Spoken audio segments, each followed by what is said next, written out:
90 minutes business, l'invité. Avec nous ce midi, Frédéric Sauvage, chercheur au CNRS, directeur technique de J-Light. Bonjour. Un scientifique sur notre plateau à 90 minutes aujourd'hui. Sur une idée originale d'ailleurs de Pierre Kupferman. On peut vous rendre ça, Pierre. Vous avez été passionné par cette technologie. Frédéric, vous menez à bien ce projet. Le projet Transition à Amiens. Votre équipe a mis au point concrètement des panneaux solaires qui pourraient à terme remplacer nos fenêtres. Est-ce que, de façon assez simple, vous pouvez nous expliquer comment ça fonctionne? Alors, ça fonctionne d'une manière relativement simple puisque ça reprend en fait les grands principes de la photosynthèse naturelle. Quand vous prenez une plante, la plante est verte, cet aspect de coloration vert vient de la chlorophylle.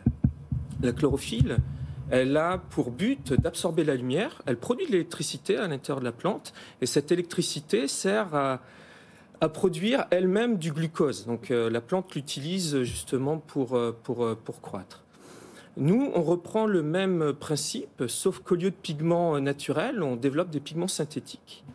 Et ces pigments synthétiques sont intégrés dans une sorte de membrane biologique, qui n'est pas biologique dans notre cas, et qui reprend exactement les mêmes processus d'absorption de lumière et de production d'électricité. De production d'électricité, on pourrait arriver à quoi en installant une vitre? Quelle serait la production d'électricité sur un bâtiment, par exemple? Sur quoi on peut compter, pour être un peu concret? Sur ce quoi on peut compter déjà, c'est qu'on a un système qui est complètement transparent et incolore. Donc ça veut dire que ça s'intègre sans rompre au quotidien des gens aux alentours des bâtiments ou dans les domiciles. C'est invisible. C'est invisible, c'est complètement invisible. C'est complètement invisible et de l'autre côté, on amène cet aspect électrogène, donc de production d'électricité. Aujourd'hui, au laboratoire, on arrive à produire à peu près 35 watts par mètre carré de vitrage, ce qui veut dire qu'en fait, en termes de production énergétique, sur une maison conventionnelle de l'ordre de 120 mètres carrés, il y a à peu près 50 mètres carrés de vitrage. Oui. Dans les maisons contemporaines, on est capable de pouvoir produire la moitié de la consommation énergétique de la maison. Technologie brevetée en 2020, des cellules qui pourraient, vous l'avez dit, équiper des maisons, des bâtiments publics, des bâtiments privés, du mobilier urbain finalement, et avec cet avantage effectivement de ne pas dénaturer le paysage, ce qu'on reproche un peu à d'autres énergies renouvelables aujourd'hui. Tout à fait. L'acceptation sociale, il y a la technologie, le besoin, l'acceptation sociale. La technologie, c'est une chose. Le besoin, on a besoin d'électricité, on a besoin d'énergie, c'est indéniable. Et il y a l'acceptation sociale derrière. Si on rompt au quotidien, si on a cette rupture visuelle ou du quotidien justement des personnes, c'est là où on peut être confronté à un rejet de la technologie. Oui. Aujourd'hui, nous, notre vision, c'est d'éviter ce rejet-là et donc justement d'intégrer un système électrogène qui ne se voit pas, et qui permettra justement de produire cette électricité dont on a besoin. Jean-Marc. Oui, juste une question purement technique. Une fois qu'elle est produite, cette électricité, vous la récupérez comment? Elle est sous quelle tension? Elle fait combien de volts? Et puis, vous l'envoyez vers quoi?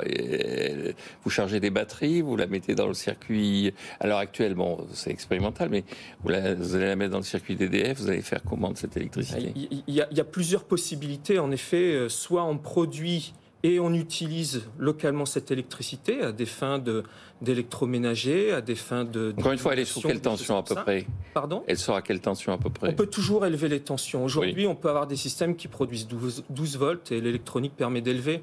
On peut réinjecter cette énergie dans le réseau, ça c'est une possibilité également. C'est pas forcément la meilleure des visions aujourd'hui. Je pense que la meilleure des visions, c'est de produire localement et d'utiliser localement cette électricité. Immédiatement, en fait. Immédiatement. Ouais. Le surplus qui est produit ensuite peut être stocké via des batteries ou peut venir en complément de stockage pour des véhicules électriques. Et est-ce que les grands producteurs de verre sont au courant de votre invention, s'intéressent à vous, ou est-ce qu'ils considèrent que pour l'instant, c'est vraiment très expérimental? Non, ils nous suivent. Bien sûr qu'ils nous suivent. Aujourd'hui, ça reste expérimental, ça c'est vrai. Notre travail consiste actuellement à améliorer la technologie, ça c'est un point. Mais il consiste également à faire sortir la technologie de nos laboratoires du CNRS, ça c'est important. Et c'est Verrier, mais également les constructeurs, le bâtiment nous suit, connaissent exactement nos développements, nous suivent et j'espère nous soutiendra, ça c'est important. Ouais, est-ce que ça veut dire que c'est une création française et que la France peut avoir une longueur d'avance sur ce sujet par rapport aux autres compétiteurs dans le monde? Il faut le souhaiter, c'est une création française, c'est un développement qu'on a réalisé à Amiens, certes en collaboration aussi avec des collègues CNRS de Nantes en particulier, mais tout ce développement-là, tout ce cheminement intellectuel est fait à Amiens.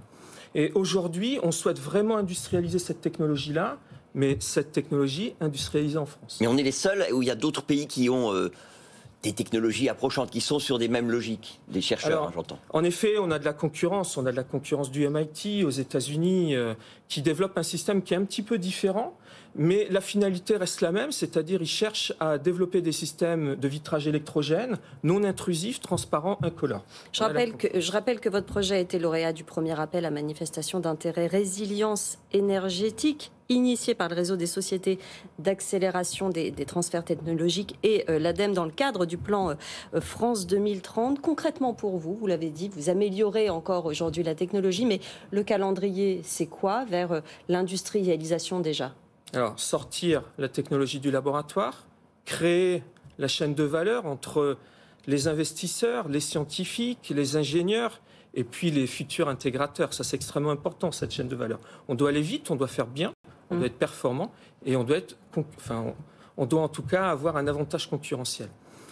Aujourd'hui, on estime que la technologie pourrait sortir de chaînes de production d'ici 5 ans. Ça, c'est notre objectif. Ouais. Effectivement. Merci beaucoup, Frédéric Sauvage. Il faudra revenir tout simplement pendant les différentes phases. Pas dans 5 ans, avant 5 ans. Dans 5 ans pour effectivement, exactement, pour nous parler de toutes les phases de développement de cette technologie. On est passionnés sur ce plateau. Évidemment.